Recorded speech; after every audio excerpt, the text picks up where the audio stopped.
The air over Charleston Harbor in the pre-dawn hours of May 13, 1862, was heavy with humidity and the acrid smell of coal smoke. But for the man standing at the helm of the CSS Planter, the overwhelming scent was that of terrifying, impossible opportunity. He was 23 years old, powerfully built, and possessed an intellect as sharp as the navigational charts he had memorized. He was also, by the laws of South Carolina and the Confederate States of America, property. His name was Robert Smalls. In that precise moment, clad in the straw hat and long overcoat that belonged to the ship's white captain, Smalls was about to initiate perhaps the most audacious, high-stakes heist in American history, the theft of a heavily armed Confederate military transport right from under the noses of the entire Southern Rebellion's Atlantic defenses. The penalty for failure was not merely recapture. It was certain execution for him and the crew, and re-enslavement for the women and children hidden below decks. To understand the sheer magnitude of what Smalls was attempting, one must understand Charleston at the height of the Civil War. It was the cradle of secession, the jewel of the Confederacy, and arguably the most heavily fortified harbor on earth. The harbor entrance was guarded by a lethal gauntlet of forts and batteries, most notoriously Fort Sumter, where the first shots of the war had been fired just a year earlier. The waters teemed with patrol boats, and the shoreline bristled with cannons, all looking outward toward the strangling line of Union Navy ships maintaining the blockade several miles offshore. To sail from the inner harbor to the open sea meant navigating a complex series of checkpoints, offering correct whistle signals and visual identifications to skeptical sentries whose standing orders were to sink anything suspicious. Robert Smalls, though enslaved, was a privileged urban bondsman. He had worked on the Charleston docks since childhood, eventually mastering the complex currents and shifting shoals of the low-country waterways. His skill was undeniable, earning him the position of wheelman, virtually the pilot of the CSS Planter. The Planter was a side-wheel steamer, shallow-drafted and fast, converted by the Confederacy into an armed dispatch boat and transport. It was a vessel of significant strategic value, regularly ferrying troops, supplies, and heavy ordnance between the harbor forts. Because of his role, Smalls knew the harbor better than almost any white officer. He knew the schedules, the turning points, and crucially, the recognition signals required to pass the forts without being blown out of the water. The germ of the plan had formed among the enslaved crew of the Planter for some time. They were tired of building the fortifications that kept their own people in chains. The catalyst, however, was Smalls's burning desire for the freedom of his wife, Hannah, and their two young children, Elizabeth and Robert Jr. The stakes had recently risen. Smalls had learned that the Planter was soon to be dispatched deeper into the interior, away from the coast and the tantalizing proximity of the Union blockade fleet. It was now or never. The opportunity arrived on the evening of May 12th. The Planter was docked at the commercial wharf in Charleston, loaded with valuable cargo meant for the harbor defenses, some 200 cords of firewood, and vastly more importantly, 4 heavy cannons, including a massive 7-inch rifled gun destined for a new fortification on Fort Ripley. In a stunning lapse of military protocol, the 3 white officers, Captain C.J. Rallier, the pilot, and the engineer, decided to spend the night ashore attending a ball, leaving the enslaved crew in charge of the vessel. It was a common, if illegal, practice born of complacency and the Southern assumption that their servants were incapable of complex subversive planning. As soon as the officers were gone, Smalls put the plan into motion. The tension on board was excruciating. The crew, numbering 7 men beside Smalls, knew that one wrong move, one panicked whisper, could doom them all. Under the cloak of darkness, Smalls sent a message to his family and the families of several other crewmen. At an agreed-upon rendezvous point at a nearby wharf, the women and children, 8 in total, including Smalls's wife holding their infant son, crept aboard and were hurried below decks into the cargo hold. They were told to remain deathly silent. Around 3 a.m., the fires in the boilers were stoked. Steam pressure built. Smalls climbed to the pilot house. He donned the captain's distinctive wide-brimmed straw hat and buttoned the captain's peacoat to hide his identity in the gloom. He knew that to survive, he had to do more than just drive the boat. He had to perform a role. He had to embody the arrogant nonchalance of a Confederate officer going about routine military business.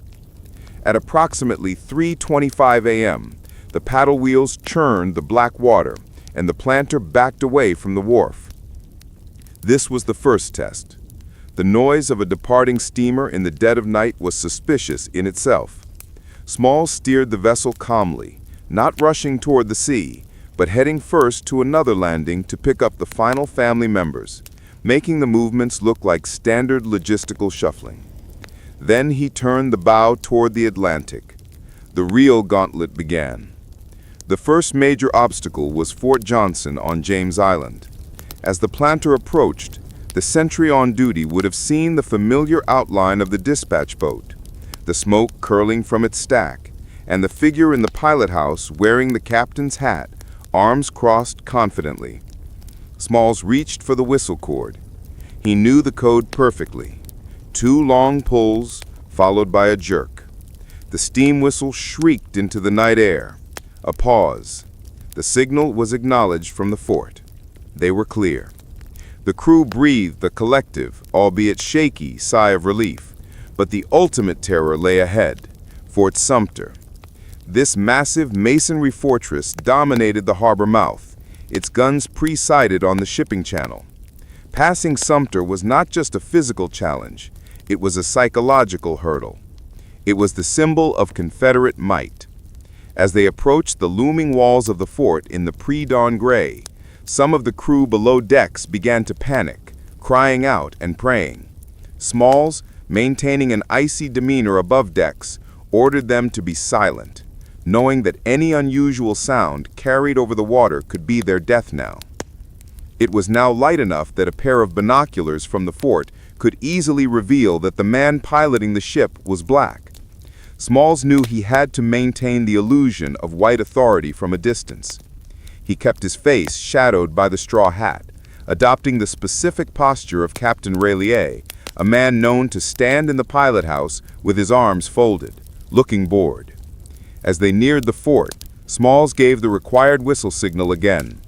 The seconds stretched into an eternity as they waited for the response from the sentinel on the parapet.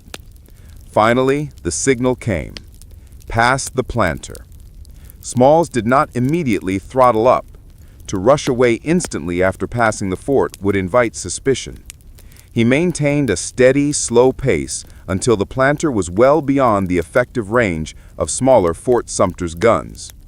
Only then, when they passed the final line of Confederate buoys, did Smalls order full steam ahead.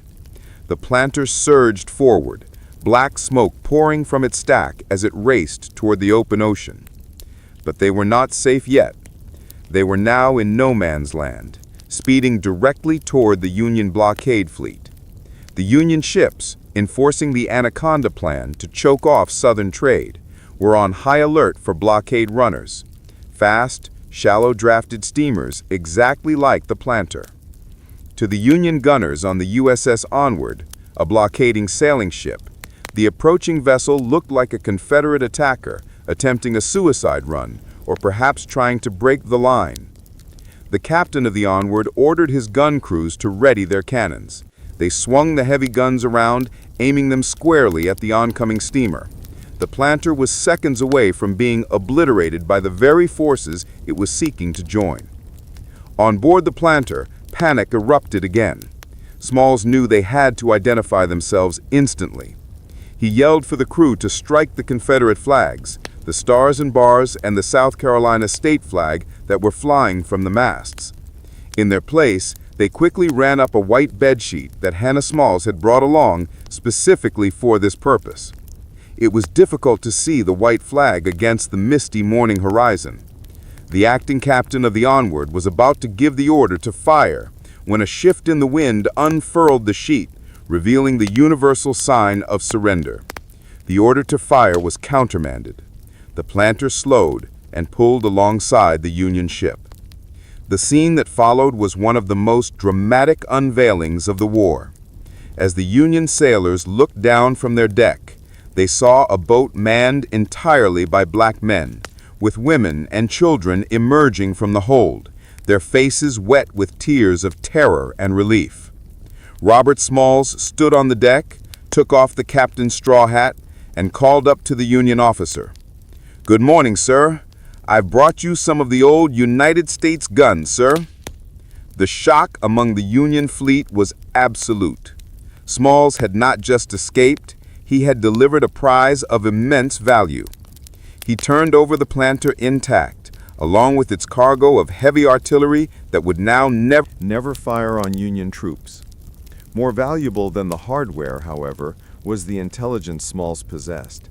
He carried with him the current Confederate code book of signals and a complete knowledge of the location of torpedoes, mines, and obstructions laid throughout Charleston Harbor. He knew the troop strengths in the forts and the morale of the city.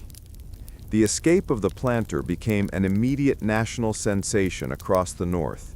It was a morale boost the Union desperately needed in the spring of 1862. The story was splashed across newspapers, providing irrefutable counter-evidence to the prevailing racist dogma that enslaved people were docile, content, or incapable of courageous, independent action. Smalls and his crew were awarded prize money for the capture of the ship. Smalls himself received $1,500, a substantial sum at the time. But Robert Smalls was not content to simply take his freedom and disappear. He recognized the political power of his action. He was sent to Washington, D.C., where he met with President Abraham Lincoln and Secretary of War Edwin Stanton. Smalls, articulate and charismatic, argued passionately that black men should be allowed to fight for the Union. He told Lincoln that thousands of enslaved men in the South were ready and willing to take up arms against their masters if given the chance. His first-hand account, combined with the undeniable heroism of his deed, helped push the Lincoln administration toward the decision to begin aggressively recruiting black regiments, eventually leading to the formation of the United States Colored Troops, nearly 180,000 strong by war end. Smalls returned to the war zone, his knowledge of the South Carolina coast too valuable to waste. He served the Union Navy as a pilot on various vessels, often guiding ships into the very harbor from which he had escaped. In a poetic twist of fate during an attack on Fort Sumter in 1863, the captain of the ironclad USS Keokuk was wounded, and Smalls took command of the vessel, piloting it out of intense fire. For his bravery and skill, he was eventually promoted to the rank of captain and given command of the planter itself, now a U.S. Navy supply vessel. He became the first black man to command a United States Navy ship during wartime, paid the same salary as a white captain. When the war ended in 1865, the world had turned upside down. Robert Smalls returned to his hometown of Beaufort, South Carolina, a conquering hero. The stunning trajectory of his life continued in the Reconstruction era. In a final, almost literary act of symbolic justice, Smalls purchased the seized house of his former master at a tax auction, living out the rest of his days in the very home where he had once been considered chattel. Smalls leveraged his fame and leadership into a formidable political career. He learned to read and write, and became a foundational figure in the South Carolina Republican Party. He served in the South Carolina State Assembly and Senate, and then was elected to 5 terms in the United States House of Representatives, serving from 1875 to 1887. In Congress, he fought tirelessly against the rising tide of Jim Crow laws, advocating for civil rights, integration, and the use of federal power to protect the newly disenfranchised black citizenry of the South. The story of Robert Smalls is more than just a thrilling war story. It is a profound testament to the human capacity for agency under the most oppressive circumstances. In one night, Smalls shattered the psychological shackles of slavery before he ever crossed the physical line to freedom. He masterminded a complex military operation, outwitted the entire Confederate apparatus in Charleston, and delivered himself, his family, and a crucial warship to liberty. His actions that misty morning in May 1862 did not just change his own life, they altered the course of the Civil War and reshaped the debate on race and citizenship in America. He proved, on the heavily fortified stage of Charleston Harbor, that the desire for freedom is a force far more potent than cannon fire.